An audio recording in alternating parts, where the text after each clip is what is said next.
episode What's up? 2 of talking about wrestling and other things as well with you. I like So it. how are things So far, so going? good.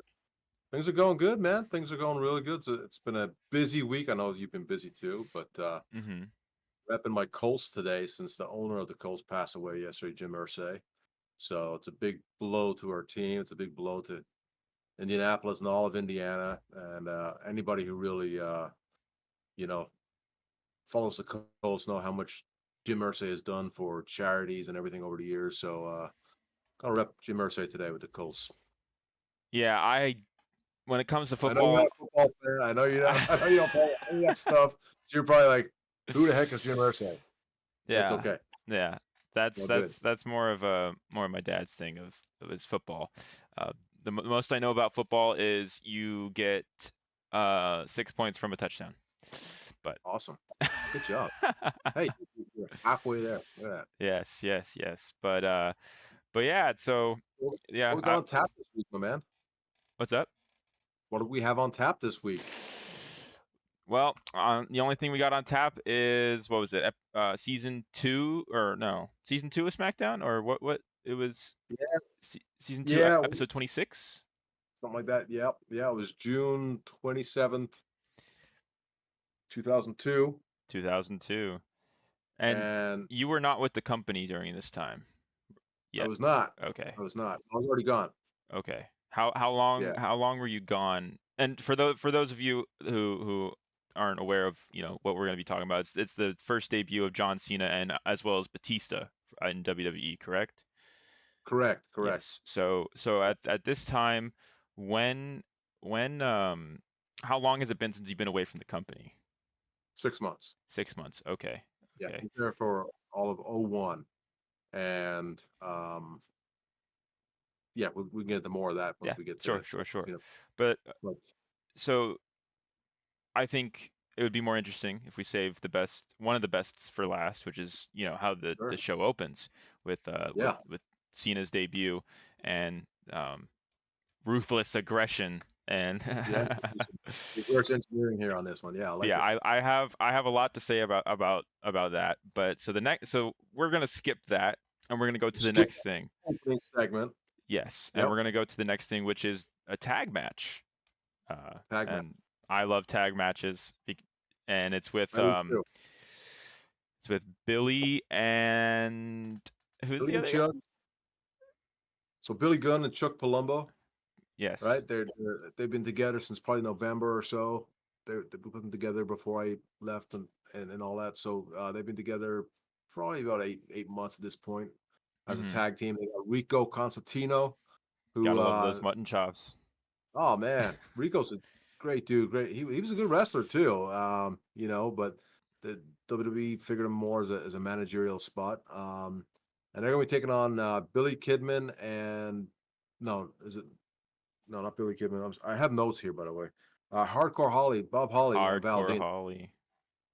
Yeah, and a tag match. So you got the rough and tough Val Venus and Bob Holly, and you got this new tag team, still new, not even a year old yet, in Billy and Chuck, and they haven't even gone into the depths of their storyline yet, which goes further, which we'll probably touch on in a future episode. But this is still fresh and new for them. And Billy and Chuck, man, I'll tell you what, Billy Gunn I always thought was a hell of a talent, and I 100%. think I think he's one of those guys. I probably got a little bit of heat because I was trying to push him so much when I was there in creative meetings.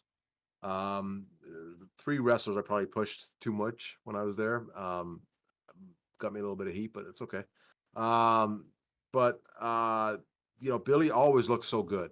I mean, he was in the AEW recently. He looked the same in AEW the last couple of years that I saw him than he did here in '02. He's just phenomenal shape, and I think he's in his 60s.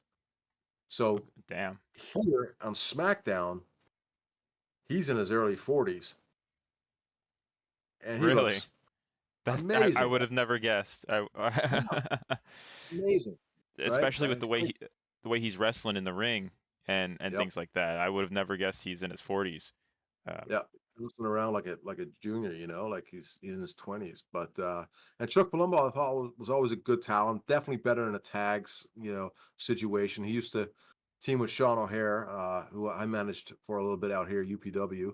But him and Sean O'Hare were a tag team in WCW back in the day before that went under. And they transitioned over to WWE, but Chuck stayed around. Sean, unfortunately, did not. And I think Chuck was a great tag wrestler. I think he could have been a tag wrestler for many more years. He decided, I think, go do his own thing with motorcycles or whatever it is that he does. Still out east somewhere. Oh, But interesting. this was a good match. I thought it was a good match. You know, you always get a good match with those guys. Bob Holly was always a solid wrestler. Always looked good. Always looked stiff. Very, very good in the ring. And Val Venus, you know, still a good friend of mine. Looked really good here too. Yeah, So again, this is everything that I like in tag matches. I love what the wrestlers do when the ref's not looking, and you always want the face uh, tag teams to, they're the underdogs. They're the ones getting all the, they're what's the word? They're getting all the almost heat in a way from, we're just not catching a break. You always want them to just rise up and just still beat them, but they're heels. They're gonna win in the most scummy way possible, and yeah, and that's I just love that dynamic of tag matches, of seeing that storyline in the ring of wanting the faces to prevail against the heels, but yeah, 9 times out of 10 that's not always what they do, but it is what it is, and it doesn't matter at the end of it. It's not about the end, it's about the journey. And I've um, always loved just that chemistry in tag matches of you know doing things off to the side, and then the ref is trying to, hey, stop doing that when the heels are trying, or the faces are trying to do what the heels are doing, but the ref's always looking at them. But yeah. yeah, yeah, And I love a good tag match when you have a good manager with the heels too, because now not only do you have the second guy distracting maybe the other partner and the ref, now you got the manager, the third wheel there, also adding another bit of psychology into this. And that's what happened with Rico here when he climbed into the ring towards the end there. And, they kind of distracted the ref and had to get him out. And then I think yeah. Billy got the Fameasser and Poor Rico took a bunch of bumps. he did. Good. Rico walked out of that ring limping, and As a manager should do. A yeah, manager should take the heat.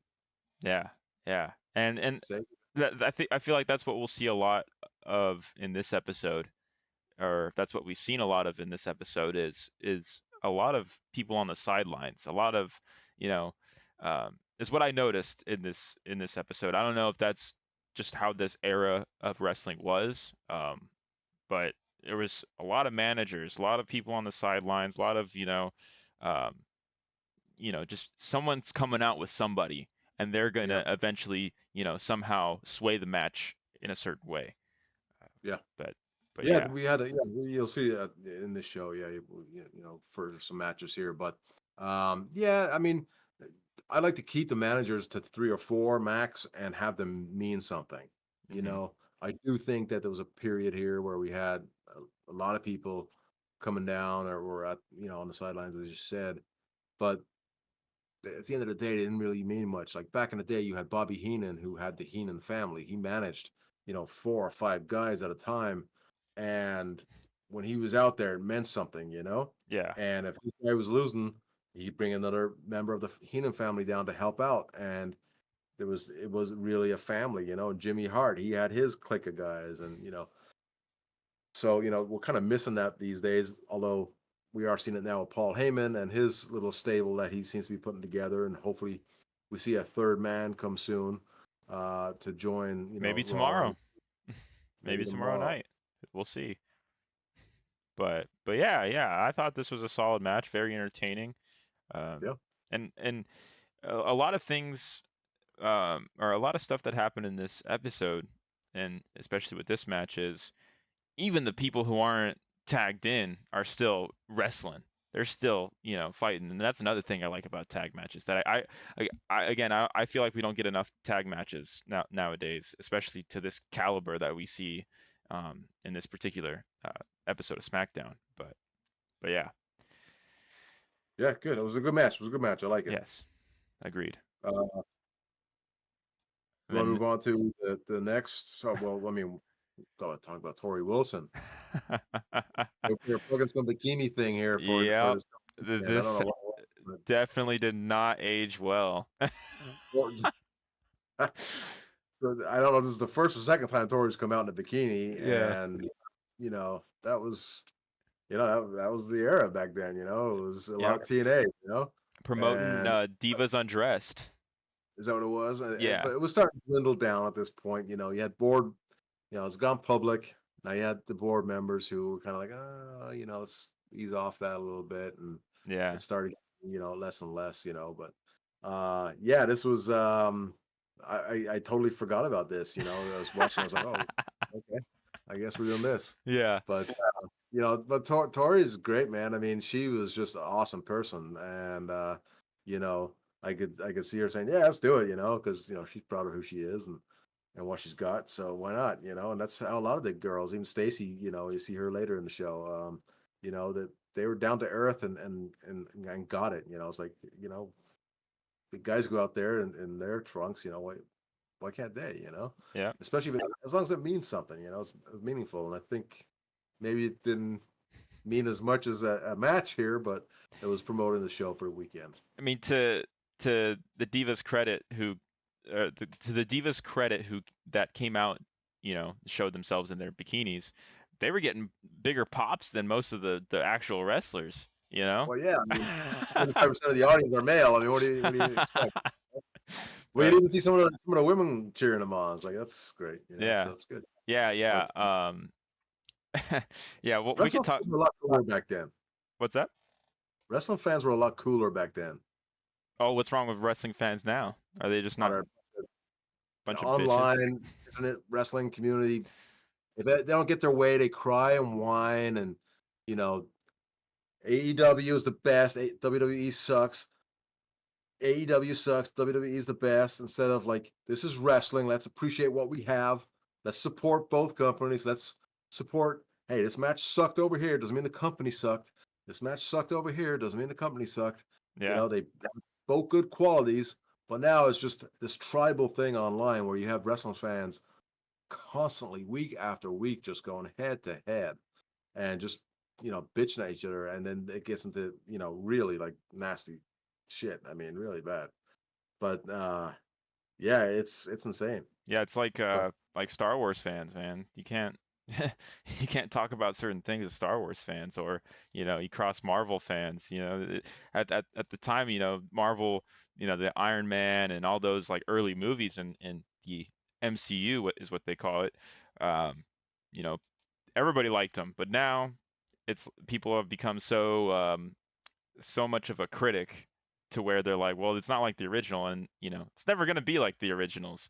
And at the time when those movies were coming out, we were just taking them at face value, and I feel like that's something similar to this era of wrestling. Is that people were just taking it as face value, and I feel like now people can easily take things for granted when it comes to that certain thing. It's just there was a time when there wasn't so much wrestling, so many wrestlers, so many talent that you can try and push, and certain fandoms over certain talents, and it was just, this is what you're getting, and you got to wait a week until you get the next thing. And yeah, going back to your Marvel stuff, is there a Marvel DC kind of clash like AEW WWE kind of thing? Is it like, hey, DC sucks, Marvel's the best, and vice versa? I feel like that's kind of dwindled down over the years, especially because DC hasn't really made that many great movies, so everyone's kind of just in agreement of like, yeah, these movies kind of suck right now.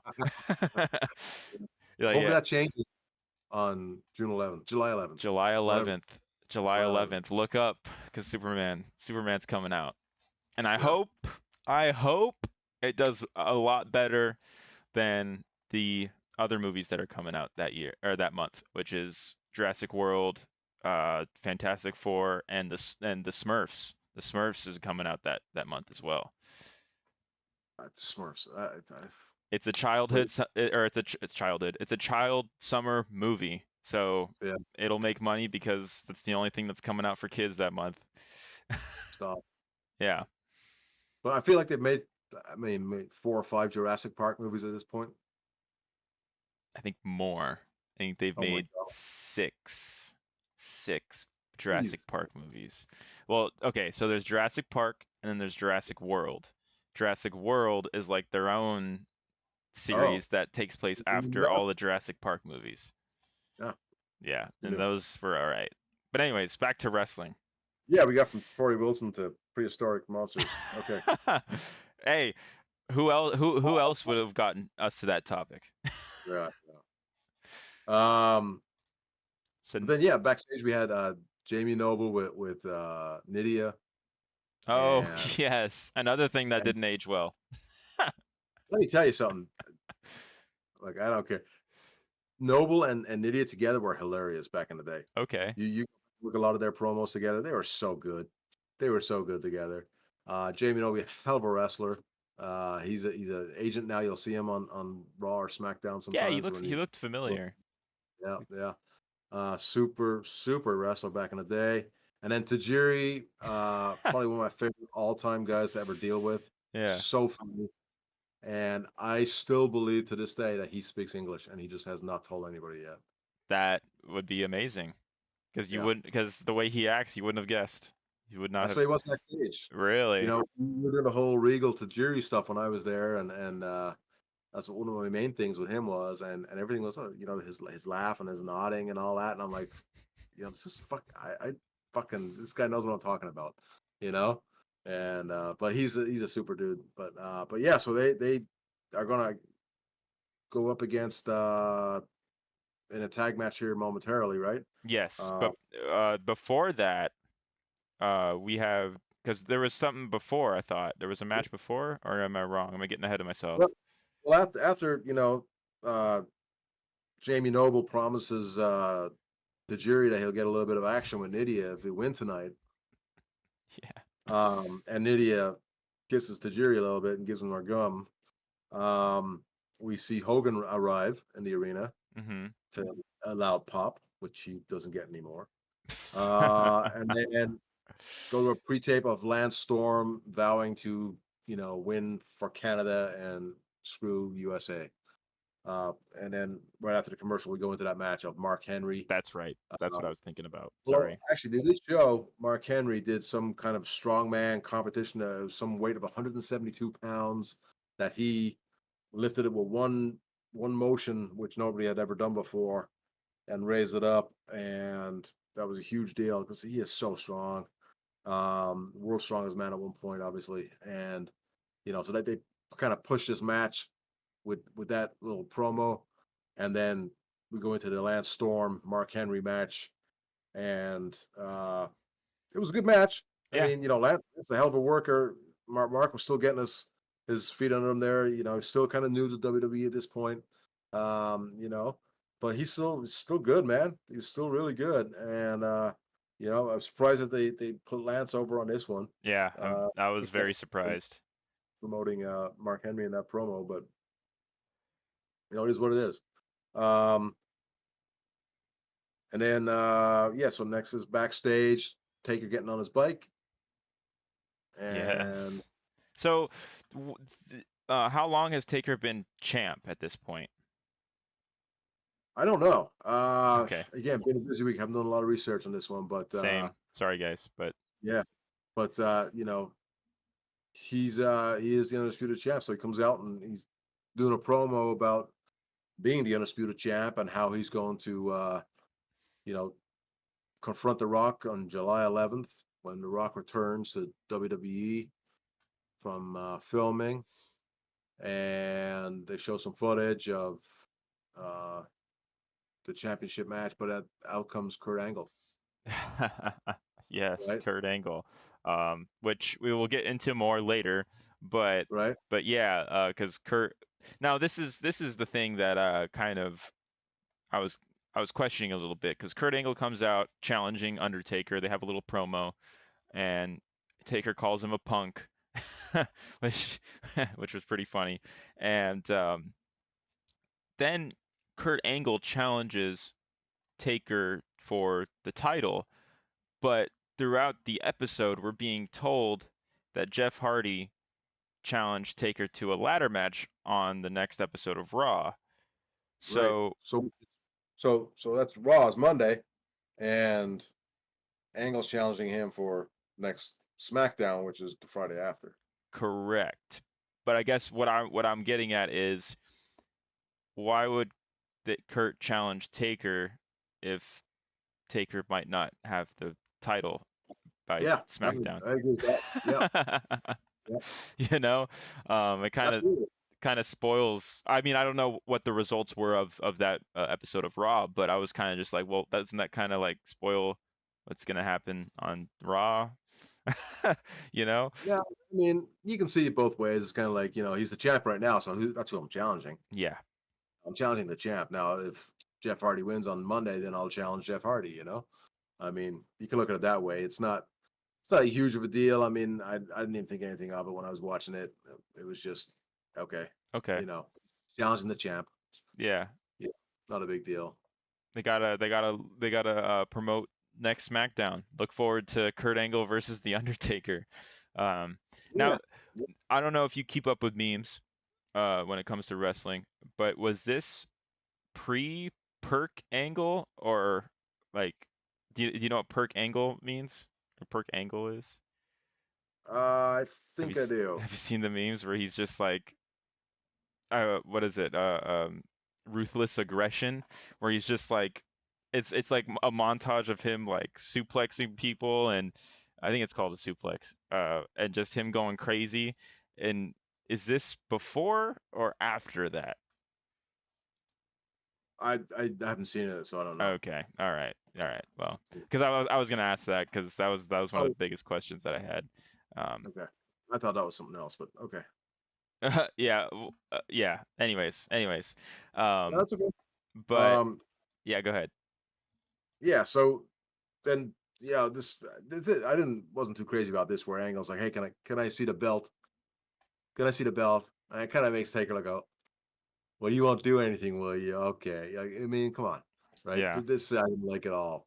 You know, I think if Taker had it by his side, and Angle's like, I like gold, and Angle kind of snatched it from him and said, "I want to see this because, you know, blah blah blah." And then Taker says, "Boy, you gonna take my title?" And then he goes on to this little tangent, and then Angle says, "Oh, you want it back?" And then throw it back to him, and then go for the ankle lock. But kind of for me right here, kind of made Taker look a little silly. Like, okay, I'll hand you my belt so you can look at it, yeah. even though I can't stand you, and all this good stuff. But I mean, I think this whole promo made Taker look silly just by Taker calling him a punk. That was the only thing he got. That was the only thing he no, had. that fit at the time because Kurt Angle was such a goofball, Okay. you know. Yeah. And if you look at Kurt Angle's reaction to it, it's kind of like, yeah, Yeah. he's offended, Yeah. Okay, I could see but that. Yeah. yeah, it fit well. It got a pop from the crowd, but that's the thing with Kurt. If you go back to that era right there, and especially with Edge and Christian stuff, it's a lot of goofiness and a lot of like silly, childish name calling stuff that you know it fit perfectly because of what they were doing and how they reacted and how they acted. And so this kind of stuff really it was really good. I mean, you'll see if you go back and watch the other SmackDowns and stuff like that, and Raws at that time, you'll see what I'm talking about. But he's a punk. Yeah, Um, yeah, because this era of SmackDown is a little before my time. Like right just a little before I started to remember of what, was going on and, retain some memory of what was going on during WWE.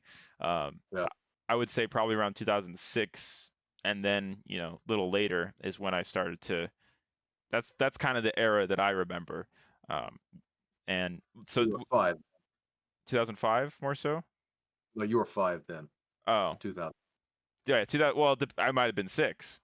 Yeah, you might have been. But so this era of wrestling, is this called the ruthless aggression era? Because they have Yes. been calling it that through the Starting at episode. Starting that episode, yes. Okay. Okay. John Awesome. Cena era is the ruthless aggression era. Uh, you know, it was kind of the new younger guys coming in from OVW. You know, OVW was um, a developmental territory in Ohio Valley. And Jim Cornette used to run that. Um, a couple other guys, Danny Davis, I think, as well. But that's where a lot of the guys were sent before they came to main TV. Because OVW had local TV down there and in the Kentucky area. And when you have somebody like Jim Cornette who's running the show down there, and they sent Paul Heyman down there for a little bit to work as well to help the guys. You can't go wrong. That's why some of these guys that came up were so good because they had those genius minds of the wrestling business helping them. And so when you have those guys down there, like even Punk was down there for a bit, and Jim Cornette worked with him and helped him get to the WWE style because there is a WWE style. Um, and when you come from WCW or the independents, you need to get in tune with that to be successful with WWE. Yeah. Otherwise, it's going to be very difficult. And a lot of guys, when they come in, they're going fast, they're going 100 miles a minute because the Indies, that's what you do. Mm-hmm. You get all your shit in. Brian Cage, who's on AEW, super dude, good friend. His thing is GMSI, get my shit in, and because that's what they all did on the Indies, because when you're on an independent show, your match right now is your tryout to get booked somewhere else next week. Because Interesting. rumors go around. Oh, that match at whatever independent last week with Brian Cage was fucking amazing. He did all these stunts and all these moves or whatever. Okay, we should book him on our show. Shit. And so the independents, these guys try and get in as much as they can with little to no psychology, because you're playing to a crowd of maybe 30, 50 people, and you're just trying to make them go home happy. There's no real TV, there's nothing like that. So when you go to WWE, there's a whole slowing down process, and there's a whole psychology process, and there's a way of doing things, and it was much different than WCW as well. WCW had their own style, Mm-hmm. and so when you go to WWE, a lot of these guys that they'll tell you, they'll say, well, I got to get WWE style, or I'm not going to fit in here, and that's changed over the years a little bit, but only in the sense of, well, now we have the luchadors. Well, the luchador style is the luchador style. There's not a WWE luchador style, Mm-hmm. so they have their luchador stuff. That's fine. But as far as your main event guys, your main roster, girls and guys, there's a WWE style, and yeah, that's where OVW comes in, and we'll get more into that once we talk about the opening. The opening. The opening is probably going to be the biggest thing we talk about. Yeah, Go- if we go- ever get there. yeah. Yeah. So, what is next? Did we have a diva come out in a bikini at this, or another one? No, no. Next, well, not that I have my notes. I mean, I wrote notes because again, it's been a long week. Scramble at the end. We had Test against Rikishi. Oh, Uh, yes. I really like this. I really like this oh match. yeah, Yeah. always love both of these guys. Rikishi always a great worker, especially for the size that he is. Um, Test was amazing. Super nice dude. And these guys really brought it down in this match. They really brought the house down, in my opinion, because you had a real clash of styles here, but they worked really well. Yes. And Test was so good, and he really did this whole good heel thing where him being from Canada right now and not wanting to be pro USA, so he got tired of the ref in this match, and I'm sure that's going to come into play eventually, which it does. These American refs, but so he shoved the ref down, got disqualified, and then ended up getting a not right here, maybe later, I think it was. Did he get? Oh, he did get a stink face right He here. did get the stink face, yes. And Stink then right face. when he got the stink face, we see what was it? It was Christian and um the other guy that went it up Storm. against, what was it? Lance Storm. Yes, Lance Storm, Christian, Lance Yeah. Storm, and they came out to try and help him, but Rikishi was already heading out because he's like, gave you the stink face. That's all I needed. See ya. Yeah. But yeah, I really enjoyed this match. I mean, in my honest opinion, I don't think there was a bad match uh, throughout this whole program. And No. even what would be considered like a weak match during this program, which you could argue, the Mark Henry and Lance Strong, correct? Storm. Storm, sorry, Lance Storm, and you could say maybe, people can have their opinions on that one, but I still enjoyed it throughout the whole No. episode. I was enjoying every match. Um, Yeah. but yeah, Yeah, and that's just another thing. I mean, you look at this match and you see a disqualification, and you know, people will say, "Well, another disqualification. Why can't we get a winner?" Well, you didn't need a winner because you got over the point that Tess was an asshole, right? yep, And then you still got the stink face to send the people home happy, yep, you know, and that's all that mattered. That's all the people remember. Oh, I see Tess got the stink face. I mean, that's all that matters at the end of the day.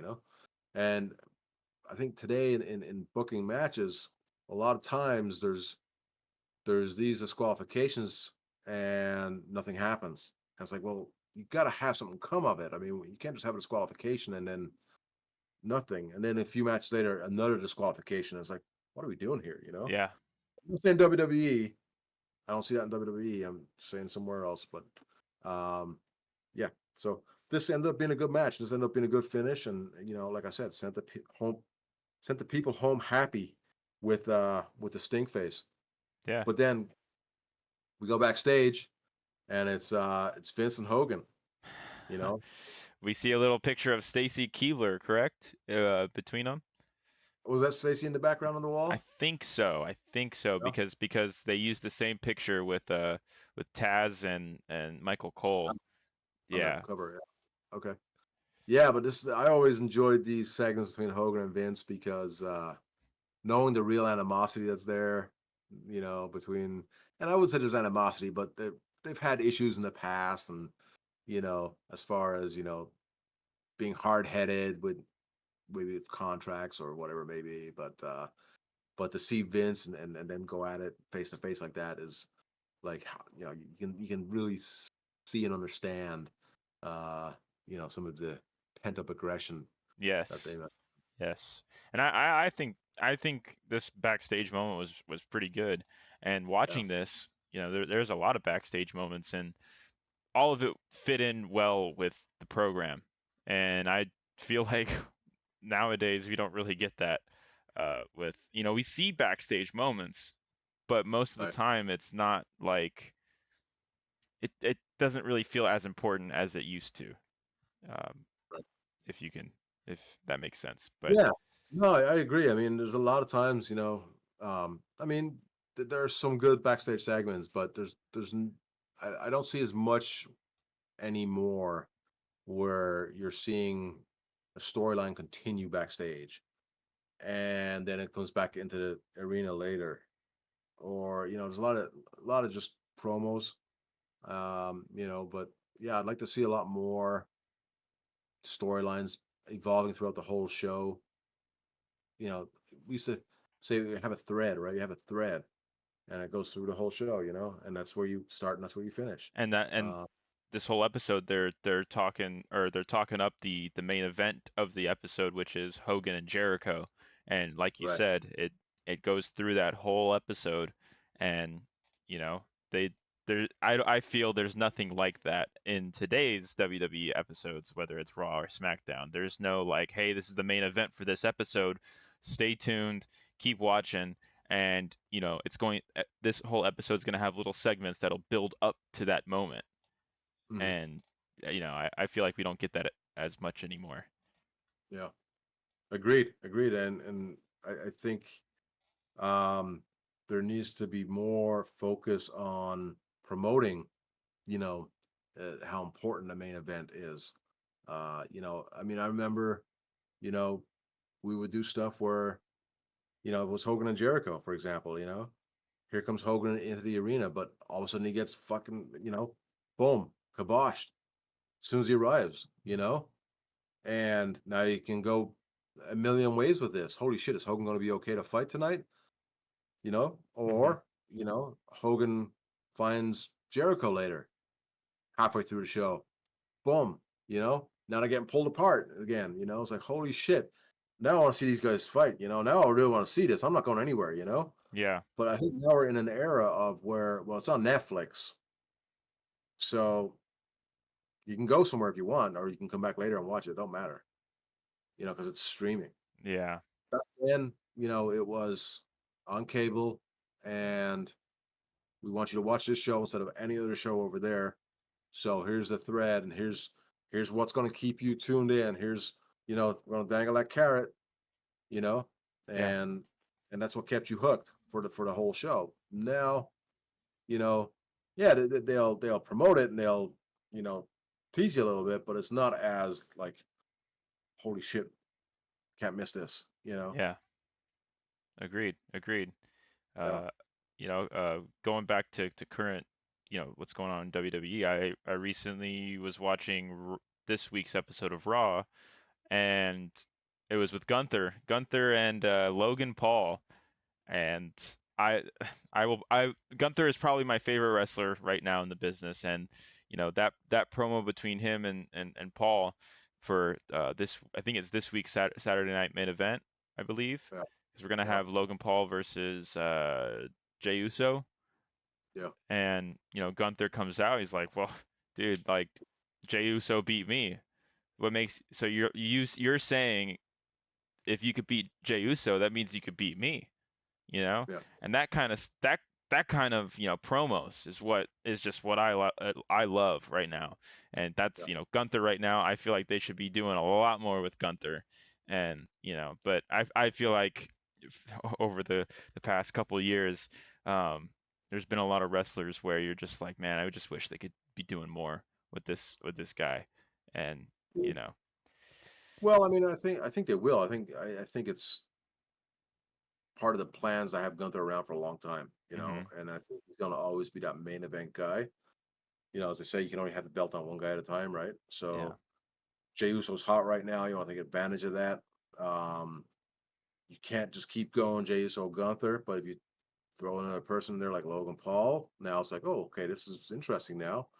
And then it'll come full circle around back to Gunther again. So I think you'll see it eventually. It's just a matter of time, but you've got to keep it fresh and keep it suspenseful and not you know one thing that WCW kind of did wrong towards the end especially was the same stuff every week, and it was and even coming up before Scott Hall. I mean, we did Scott Hall last week. Even before the Scott Hall promo on Nitro, there was almost the same stuff every week between Hogan and Sting and Luger and Savage and the Giant Big Show. It was all the same guys every single week, and that belt just kept bouncing around those guys. And I was Mm, kind of like, holy shit, it's like, what are we doing here? yeah. And the whole WCW thing kind of say the NWO thing kind of saved it a little bit because now you can take a new direction with Hogan. But I don't want to get off onto that tangent. Um, but We'll save that for another episode. yeah, we've already done that. But yeah, that's fine. But it is what it is. Yeah. Yeah, it is what it is. Again, we just got to take it at face value, you know? At the end of the Yeah, day, it's the only wrestling that we got. And especially in this era, it's the only wrestling we got. It's either you like it or you don't. You got to you we know? got some good stuff right now. I think WWE is creatively they're so good right now. Yeah. I mean, I think you look at the storylines and like with Gunther, being able to move him around from that main event picture, but still keep him in that main event stature. That's takes some creativity. I mean, it looks easy, but it's not. And you go back to what some of these guys are doing, and they go back on storylines with the Usos and with Roman Reigns and Sami Zayn, and they're connecting a lot of dots here over the years, which I love. They're doing such a I great agree. job. Yeah. So I would love to you know see AEW do that, and AEW, they have some great talent, great production. I think they just lack creativity, and I think that's their shortfall. And they got too many people on the roster. They got like 150 people on their roster, Jesus. and How do they yeah, pay them? and pretty easily apparently. But I what it lacks is fluidity in the storylines and creativity. And I just see it anytime I've turned on AEW lately. And again, subjective, right? This is just me right now. I'm not saying it's the shits. I'm saying for me, it's just there's too much going on, and it's Yeah, I just don't care. I don't like AEW. yeah. If I can't tune in and see, okay, that's cool. I need to do. This is where I'm at now. You know, and know what's going on with who instead of like, who's this guy? He wasn't here last week. He wasn't. And then now he's doing what? And now she's where? And it's kind of like there's a lot of that with AEW, and I'd love to help them creatively. But it's one of those I things might. where I think Sorry. give it time, and they'll get it. And again, I think they got a great setup. Just the little work on the creativity, and that promotion is going to be huge ratings, just like WWE, huge gates, all that good stuff. But back to SmackDown 2002 Back to on June SmackDown 25th. 2002. We got a little off tangent, but that's okay. That's what we're here for. Yeah.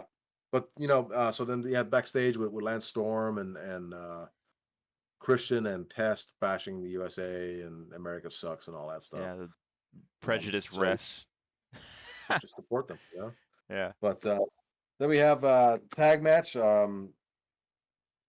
Jamie Noble and Tajiri against Billy Kidman and the Hurricane. Here it is, the Hurricane. Hurricane. One of the wrestlers that I remember, like one of the earliest wrestlers I remember. Yeah. The Hurricane. I always liked the Hurricane.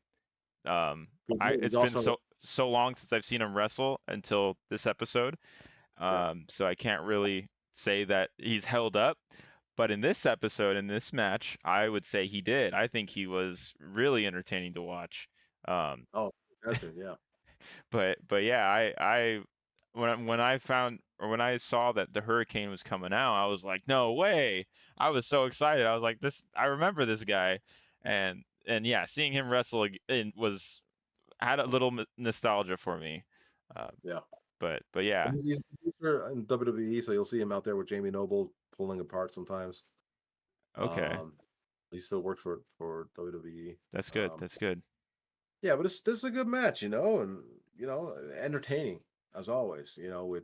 With Helms and uh, Tajiri and Tajiri was good in this match, I oh yeah, think. it's amazing. Yeah, Yeah. tremendous performer, and Billy Kidman was so good. I love his shooting star splash off the top rope, and Yes. you know, and that's I think it was the finish of the match. But yeah, great match overall. It's what we call a bastard tag. They're not really a tag team. We just threw them together, and this is what we got. Another And aspect I love of tag team matches is like yeah, putting two different people together as a team, and I will always like tag matches. yeah. Yeah. Well, yeah. You can go wrong sometimes. You can put the wrong two people together, Yes. but it happens. But yeah, I mean, yeah, we should definitely do an episode on tag teams. That would be great. Um, but yeah, you got to go back and watch some Legion of Doom and Demolition and Heart Foundation and the Rockers, all that stuff. Yes. Yes. Because that's way Oh, before my time, and I yeah, would I would love to just you know go through the history of tag matches. I think that would be pretty fun. Maybe the next episode. yeah. Um, yeah, we should do that. Then we go backstage. Tori Wilson's confronted by Stacy Keibler, and Yes. I think the ratings spiked a little bit right here. Um, Don Marie comes out in lingerie and all that good stuff. There's a cat fight, and Hey, at least they had a story. I will yeah, give him that. At least there was a little story to it. It was. And Um, it's in a way it's kind of important to the history of WWE because without you know these women being objectified a little bit, we might not have the women's division that we have now. It might, it might not have risen to get to that point, you know, because at this, you could see in the episode, um, when these women came out, they showed the crowd, and those fans instantly got up to see, looking over people's shoulders, heads, making sure that they don't miss anything, and yeah. it. Do you think it gave WWE more of an interest to feature at this point divas? But like, do you think it gave them more of a interest to feature them more so than they started to? Because I feel like going back to the last episode that we had last week, you know, women in wrestling were just sort of like side pieces, or like props in a way. But now you see them; they're kind of taking the center stage, even though they're kind of being a little objectified. But still, it's somewhat better than how they were being viewed during you know the previous episode that we watched. Yeah, well, if you go back to look at so we covered WCW right on that last episode when we talked about Scott Hall. So WCW being owned by, uh Ted Turner, Hmm. right? So it's a publicly traded company pretty much. Um he had some standards and practices he had to go by. And that kind of they try to keep it as family oriented as possible, right? Where that same time on WWE was, Sable coming out, Sunny coming out, and you know, getting really focused on going around in, scantily clad clothes, posing in Playboy and all that good stuff, So you had them in WWE very much center stage from probably 97 on, Okay. uh, you know, and and in the same kind of way here, not in a very uh, positive wrestling role, should I say, but more in a positive beauty role, Yeah. uh, which is why Alundra Blaze left and Medusa went to back to WCW and threw the women's belt in the trash because she felt the women's division in WWE was just trash, and all they wanted to do was focus on beautiful women who had no talent, right? And Yeah. no fault, Yeah. that was a good synopsis for back then. Um, but now you have the best of both worlds. With WWE, you have beautiful women who are great wrestlers. Rhea Uh, Ripley. Rhea Ripley, Stratton, gosh, there's just a whole lot of them. You Yes. know, Yes. um, so Bianca Belair and those guys, and so yeah, I mean, but now it's not just coming out in these clothes to look good, but they put on a hell of a show, and it's like holy shit, these girls can work just as good as the guys, and they Yes. can. Some of them can, Yeah, because and because when it comes to divas, and when I think of the divas back, when they were called divas, the biggest one that sticks out to me is Lita.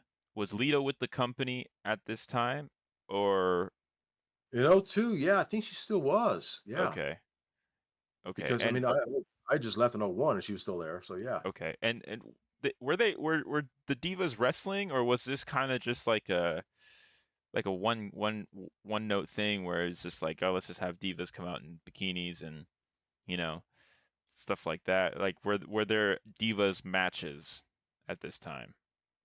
Oh my gosh, I think there was. Yeah, because I Okay. remember. Yeah, I believe so. I'm trying to think of what year Stephanie won the Divas Championship. Maybe that was a little later. Okay. Maybe it wasn't later.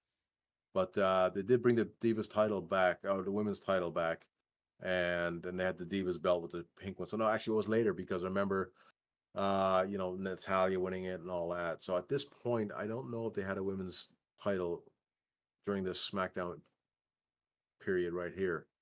Okay. Um, But yeah, I have to go back and check on that. But you had some talent. I mean, you had some, Tori can wrestle, Stacy can wrestle. They did some matches. I mean, they weren't what you would see now, but they Hmm. were good for the time.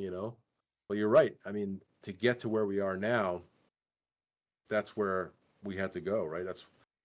We had to have these girls who were interested in getting in there in the first place to do something, you know. There wasn't a ton of females at that time. Yes, there was some. I'm not saying there wasn't any, but there was very few that really wanted to get in there or were able to get in there and actually, bring the kind of talent and creativity to a character like you they do today. Hmm. You know, I think over the years that what these ladies were doing in '01, '02, '03, '04 really started really getting these younger girls going, oh man, I wish I could be on TV like these girls, but I want to wrestle. And you'll hear a lot of these girls, their heroes are Lita, you know, the girls who actually could wrestle, right? Yeah. So, but all these other women still paved the way because they were getting TV time. They were making sure that they got a spot on the show, regardless of what they were doing, regardless if you agree with it or not. They were getting time because that was getting ratings.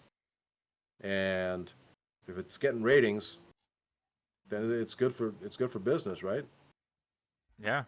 I mean, yeah, it's very interesting to see, Yeah, especially the night and day between that WCW episode that we watched versus this episode of SmackDown of how the women were treated comparably in each episode. But yeah, it's it's interesting. It's very interesting.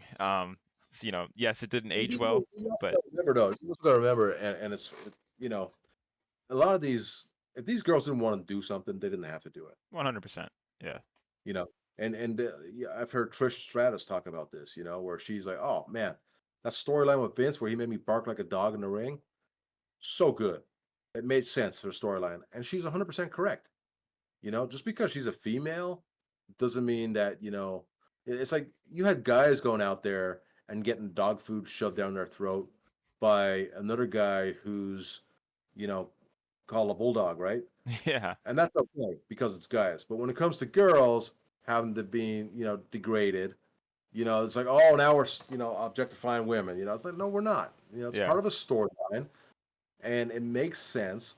And all that stuff that Trish did when we were there, like WrestleMania 17 era, right, where Trish was Vince's girl, and making fun of Linda and a comatose, and it all made sense, and it came around to one of the best storylines, in my opinion, Yeah. of that time, and and Trish was one of the best to understand it and get it, and she gets it more than some of these guys get it, when it comes to like, oh, that's wrong. It's like, no, it's not wrong.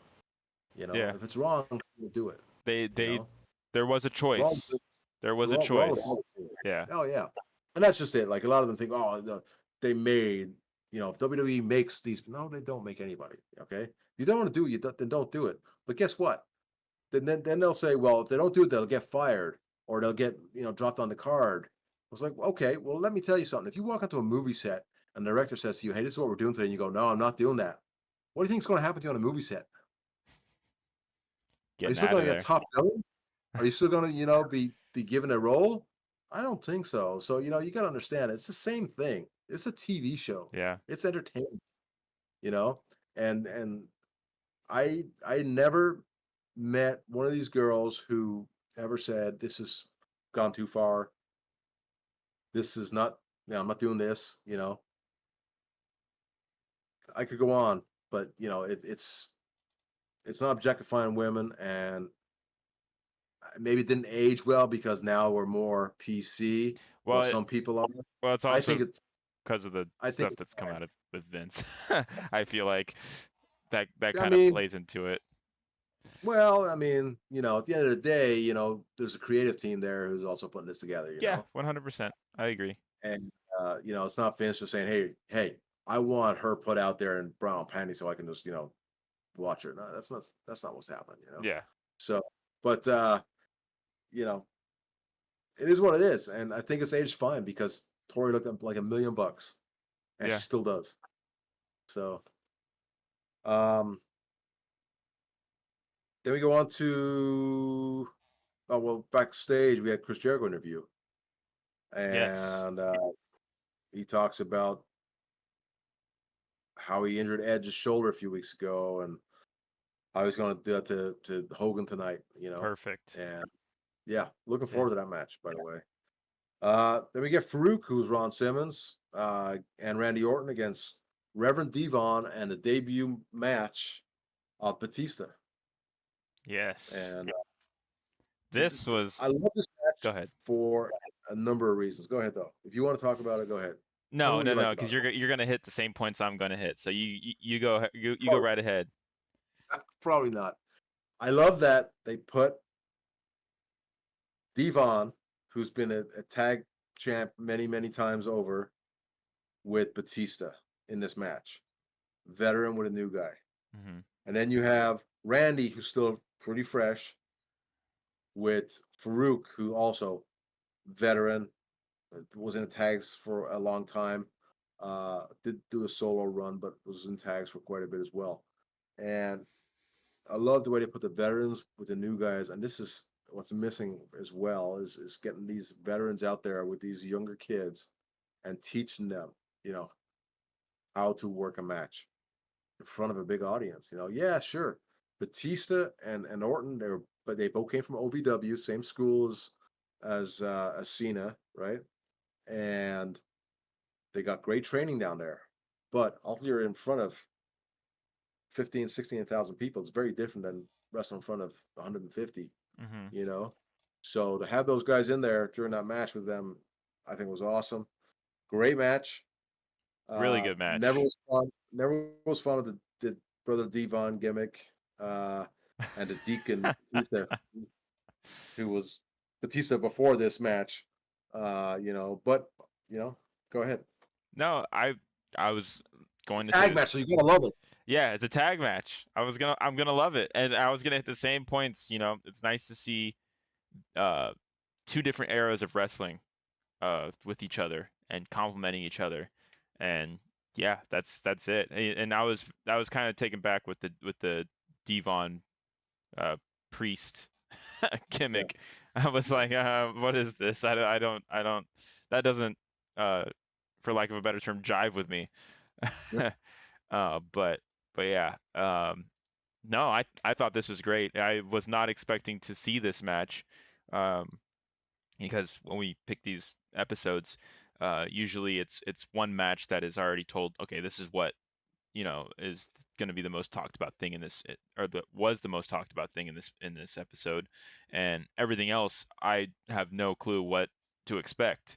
So seeing Devon come out with Batista, I was like, what the I was like, all right, cool, this is interesting. And then Orton come out with Farouk, I was like, whoa, damn, it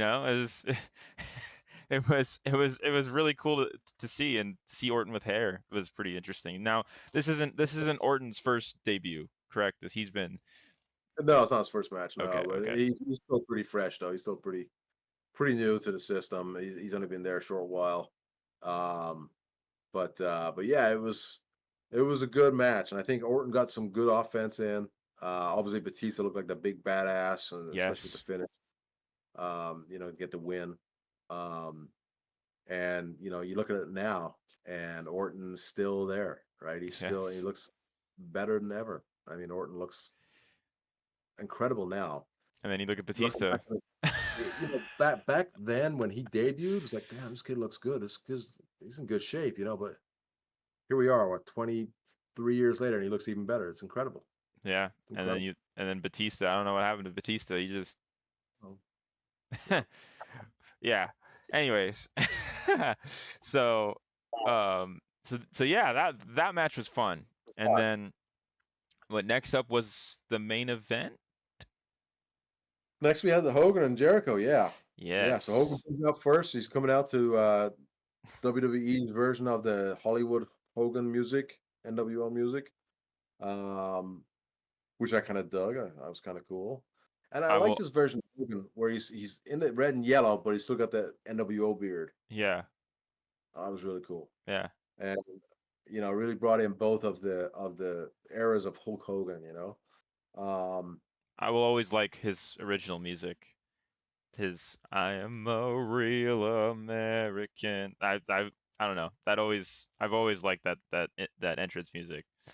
So he wasn't the first person to use that. Oh, really?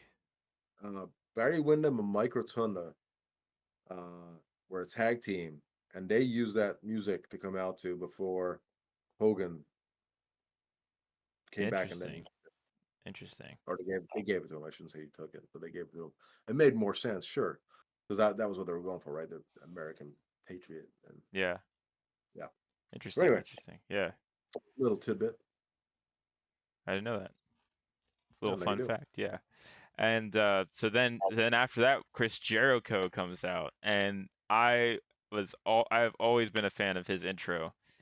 Just the startup of the intro, you know, how he stands when his intro is, dropping the beat, and I've always loved Chris Jericho's entrance music, and I don't know what gimmick Chris Jericho had. I mean, obviously he's a heel, but because I know he has a lot of gimmicks over the years in his career, and he likes to reinvent himself. So I don't know if this was kind of before he started to like branch off and do his like new gimmick every now and then when he comes back, or if he was just like kind of like a mainstay at this point. Um, or Yeah, yeah, like this, go ahead. look at his tights, because I'm trying to remember too. It's been so long, but I think this was coming into the highlight reel era. Okay. Uh, yeah, but yeah, Chris is. You're right. I mean, he knows when and how to reinvent himself, and he's always done an amazing job of just coming back and being an even bigger star than he was before, with just this new, fresher gimmick, and it's like holy shit. And he's kept himself, you know, in the main event spotlight for so long. I mean, just by doing that, and that's like we saw with Taker in this show too, where he's now the biker, which Yeah. he started a year before, um, in '01, but you know that was to keep it a little fresh too. And then he goes back to the Dead Man later, but Chris he's done so well in just reinventing himself and staying on top of what's current and what's right and what's going to click. You know, Yeah. and it was a hell of a match. Hogan's no spring chicken here, right? He is not. I mean, this is 2002, right? So this is 17 years after his first world title run in WWE. Uh, and Is gosh, is he the oldest person on the roster? at this point, yeah, I believe so. Okay. Yeah, it shows. It shows. Um, Yeah, because but I mean, he can still move. I mean, he yeah, still looked like $1 million, still in great shape. I mean, they put on a hell of a match. yeah. And then Edge came out and started targeting Chris Jericho. Well, And yeah. Well, let's talk about the finish. So sorry, my bad. Jericho got the chair, right? Yes. And came in the ring and walloped Hogan with it, right? And now he puts his head he puts him over the steel steps on the outside. He's about to smash his skull open, and Jericho's music hits, which I thought was great. It's You like, mean Edge's music or no, Jericho's? Oh, sorry. Jericho's own music hit, Yeah.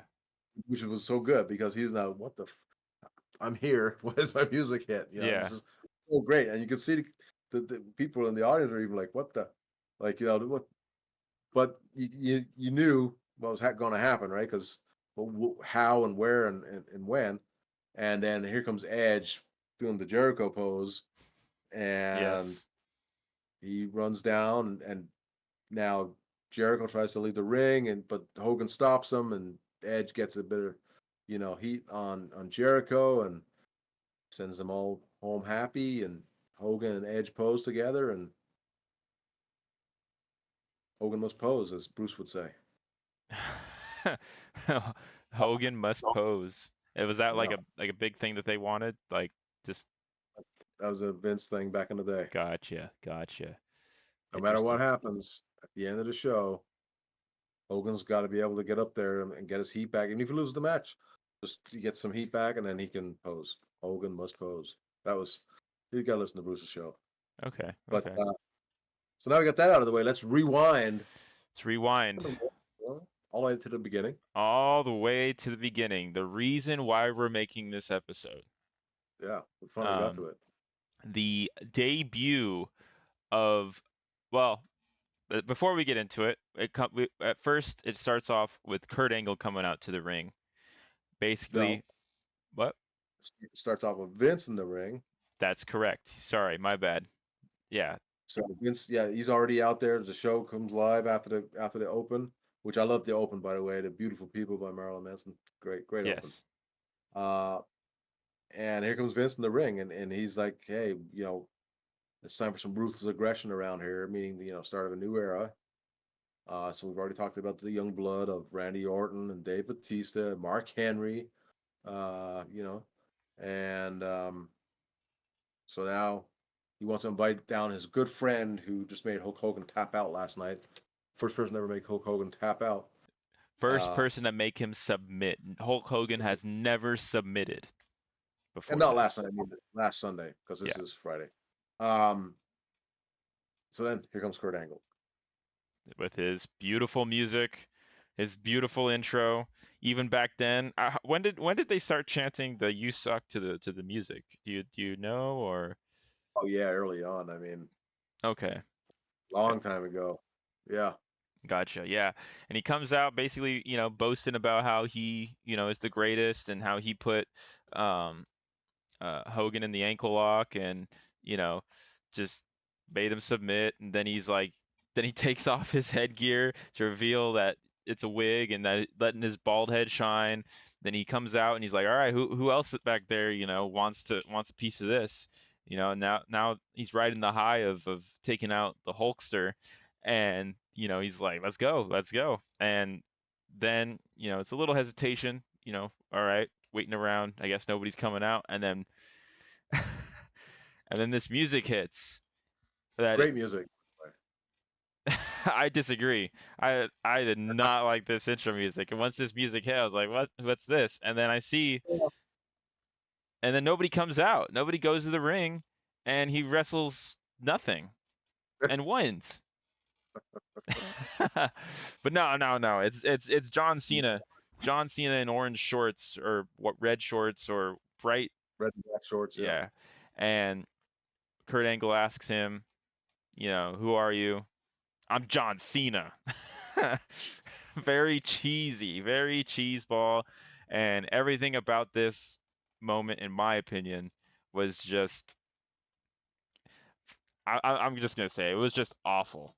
But then the match started, and I think it is the best I've seen John Cena wrestle ever with this match, and the chemistry that they had in the ring, especially with Kurt Angle, doing a very good job on selling, the fact that he's shocked, he's surprised, he's like, what the hell is this guy? Holy shit! Like, you know, beautiful performance with Kurt Angle and John Cena, and then by the end of it, Kurt Angle ends up taking the win, and John Cena wants to show some sportsmanship, but Kurt Angle being a heel, thinks about it for a second, and then says, and then you're not worth my time.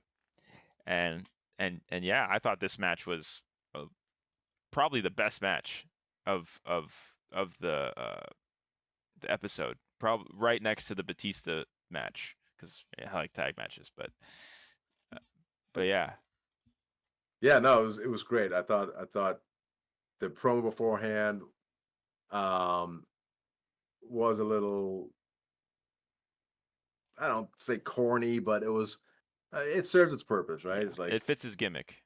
yeah, and it's a new kid who's never been out there before, so there's only so much he can do, and just all right, say what you got to say, and then just start the match, right?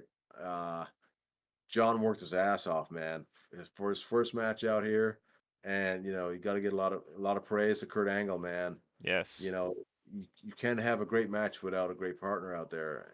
And Kurt was so good. This is peak Kurt right here, right? And for John to be in there with him and hitting those moves that he was hitting and getting the heat that he's able to get on Kurt and almost win that match so many times, and the reaction from the crowd. Yes. I mean, how could you ask for a better, debut than that? Agreed. Uh, just amazing, and I'm surprised he didn't go on to do anything better in the company. Kurt or Cena? Cena, Oh, yeah. of Surprised he didn't. course, he was amazing. He was tremendous. This was this was the prototype, and this was huge for anybody who knew him, because there's one of our guys getting, we. So to give you a backstory on Cena,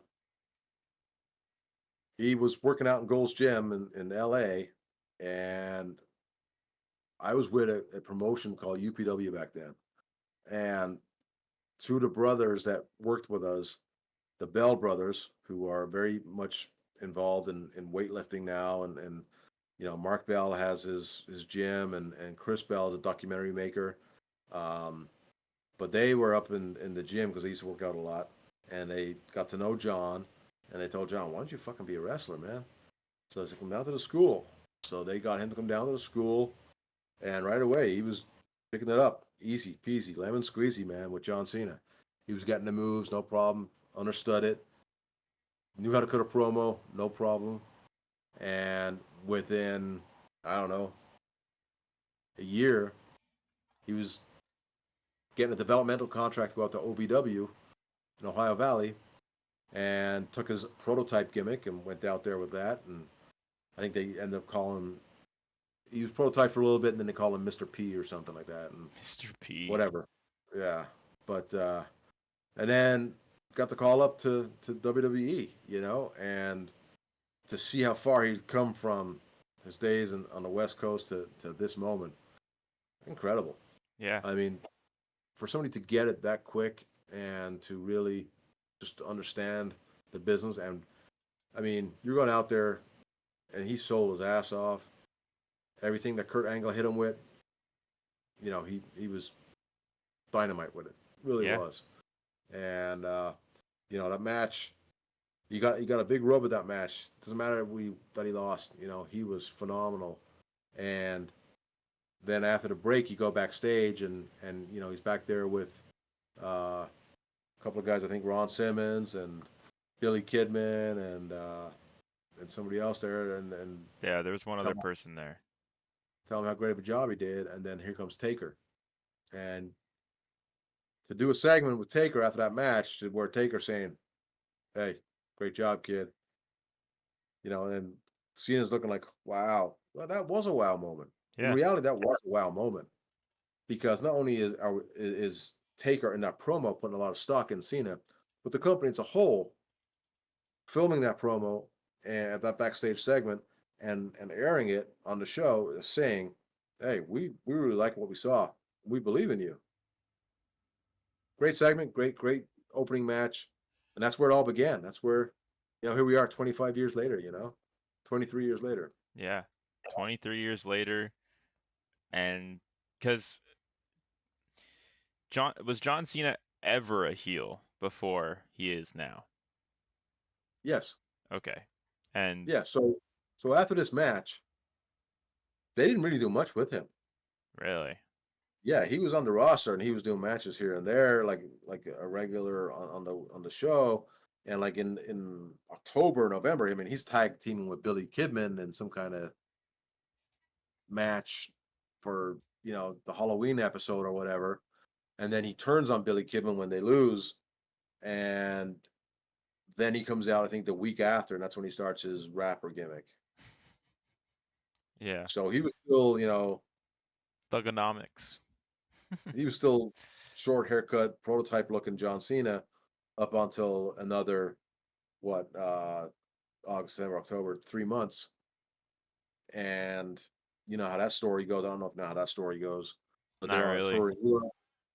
So they're on a tour in Europe, and there's not Cena again. It's not doing a whole lot since that first match, and so they're waiting on the bus to try and get going. And Cena, who's a genuine rap guy who knows how to rap and knows how to free flow, uh, just starts rapping down the back of the bus, and he's rapping about the guys and doing different things. And Stephanie hears this, and she's like, "Can you do that on TV?" And he's like, "Of course." And then, all right, That's here we awesome. go. And that's how it began. That's And crazy. that's why when you're a wrestler backstage, man, you got to make sure that people know who you really are. Hmm. Because if you're not in a position where you're moving up the card because you're in this silly gimmick, if creative don't know who you really are, it's hard for them to really help you become what you should be. Yeah, and mold you into, you know, rise you Oh to yeah. fandom, basically. If you look at the most successful gimmicks, they're all exaggerations of that real person. You know, Steve Austin, The Rock, Shawn Michaels, The you know, Undertaker. The Undertaker. He's not really alive. I mean, but he is a badass who's very, but that biker gimmick, that's who he really is, right? Yeah. But yeah, a lot of these top characters are just this exaggeration of who they really are. And I think the more people who really, the more wrestlers who really put who they are into their product, and then times 10 for show business and sports entertainment, will be more successful because only they can be who they are. Only Yeah. they know who they are truly. But when you're trying to get somebody to be this character who they don't identify with, they don't understand, or are not sold on it, then you're not going to get you know the best. you know and again, going back to who John Cena really is, he's a rap dude. That was his thing. And thankfully Stephanie was there to hear that, and the rest is Wow. history. That's insane. That's Yeah. crazy. Um, Really hope before the end of this year he brings back some of that thugonomic stuff. And but that's what the people want. He doesn't yeah, care about what people want. Uh, yeah. he's gonna destroy wrestling. But so how was your history of working with John Cena? And because you worked with him in UPW, correct? Very little, because he had come along and we did some shows at the Galaxy Theater in Costa Mesa, maybe at the Coach House in San Juan Capistrano. I don't know if he did any shows down there with us. But then he'd have promo school on a Saturday, and in ring work on a Saturday, so I was around him a little bit then. Um, but then soon enough, I was off to WWE. So I mean, I don't know, maybe 6 months at UPW Okay. before I was, maybe. And what were your general thoughts? Like, did you expect him to do well within, you know, wrestling? Yeah.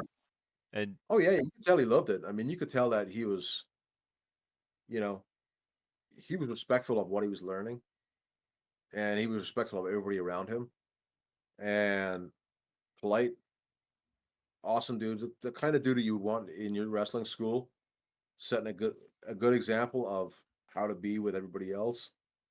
Um, he had his guys like the Bell brothers that he was friends with, and you know, they'd kind of hang out together and all that, and do their thing. But I mean, if I went and told John, "Hey, John, here's what we're doing at the Galaxy show," okay, yeah, sounds good. All right, no problem. He wasn't about, well, I'm not going over, I'm not winning. He wasn't one of those guys. Well, why are we doing this? He wasn't one of those guys. Like, okay, okay, sounds good. You know, yeah, he might have a question of like, so then, am I coming out here, and why am I coming out? Okay, and then once you explain to him, okay, sounds good. You know, it interesting. was never, yeah, it was never. I mean, a lot of the people though that we had in UPW were like that. That's just the culture that we had then. You know, a lot of the guys were just that was part of the program is you had to be respectful of the business and understand. And when you bring in guys like him who already are like that naturally, it's easy, you know. So any short dealings I had with him were always awesome, pleasant. Interesting. That's yeah, that's cool. That's really cool. Really Yeah. cool. Um, so when he joined WWE, I know you weren't with the company, but did you know that he was going to join and be added? Yeah, yeah. I mean, we knew he was coming up, Okay. you know, because at this point I was back helping UPW out here, you know, so we kind of and then still in touch with WWE, you know, so we know when guys were going to the OVW or going to WWE from there, you know, like Heidenreich and Nathan Jones and those guys were getting called up later down the road, but yeah, yeah, it's like That's John's cool. getting a call up. You don't know what he's going to do because they shouldn't be telling us. Yeah. You know, getting a call up. That's great. You Yeah. know, so it was a huge surprise. I mean, we didn't know it was that spot though. I mean, that was like holy shit. That's a big deal. Yeah. You know, I Yeah, mean, he had 'cause it. sorry, what were you gonna No, say? I Well, 'cause was gonna say it I think the dark match or two. You know, prior. But other than that, yeah, interesting, 'cause if he didn't give his all on that match, who's to say he would be the John Cena we know and love today, you know? yeah. And And that's just it. A lot of guys go out there and they get an opportunity. It's like, well, I'm going out there to do a job, you know. yeah, It's like, so what do you want to do? And they don't. But I'm sure he was told, hey, this is a big opportunity. You got what 8 minutes, whatever it is, you know. And I'm sure yeah, they had one of the producers sit down with them and Kurt and go over and we want to get you some heat here. We want to get you some offense, and they worked out a really good match and you know better than most matches you see on a pay-per-view. yeah, yeah. But yeah, that's kind of all I have to say about that. All my questions are kind of answered. You did a very good job answering my questions. Appreciate that. Yeah, yeah, Yeah, yeah. well, man. He's been around 23 years now, and probably got 25 total in the business, and well deserving of what he's got going on right now. This 17th championship, and to be able to go walk off into the sunset on your own accord in this industry is pretty cool. I don't believe it yet. I will believe it when I see it. You I don't think think he's going to that's retire? I don't think it's gonna be the end of him. I feel like we will see him later on. I feel like I heard, oh, I heard that okay. he is going to form a new tag team. Oh, I'm all about it with Randy Orton. They're gonna bring Yes. Batista back as well. They're gonna make a Yeah. faction. Oh man. The ruthless aggressors. There you go. I love it. I love it. I want a T-shirt. Yeah, the ruthless aggressors, where it's Batista, Orton, and Cena. Throw Mark Henry in there too. Fuck it. Oh, yeah. Jeez. Yeah. The new world order of 2025. That's Yeah. awesome, man. Well, we'll see what happens. We'll have to, keep tabs on everything that happens with Cena the rest of this year and Yeah. see if he actually does pull the trigger on it. I still don't. I think it was a ruse. I think it was a ruse to make people think he's gonna do his last year as a face. And I know he still has the shirt, the farewell tour, but I think it's all just his gimmick. I think that's his heel gimmick right now. And I feel like something's gonna happen where he's gonna stay a little bit longer. And but as you said before in the last episode that uh apparently it wasn't planned for him to turn heel. So we'll see. We'll see. But We'll see. We'll put a poll up and see who agrees with you on that one. yeah, we'll put up a poll. We'll put up a poll on YouTube because I think I could do that. Um, All right. but We'll but do it yeah, on YouTube. but yeah, that's it, guys. This is the Appreciate your DoyledIn. time. Oh, sorry. Appreciate your time. It was good episode. I like it. Yeah, yeah. This is the DoyledIn Podcast. Have a good day. Have a good night. Whatever your time zone may be, don't forget to have a good life. See you guys.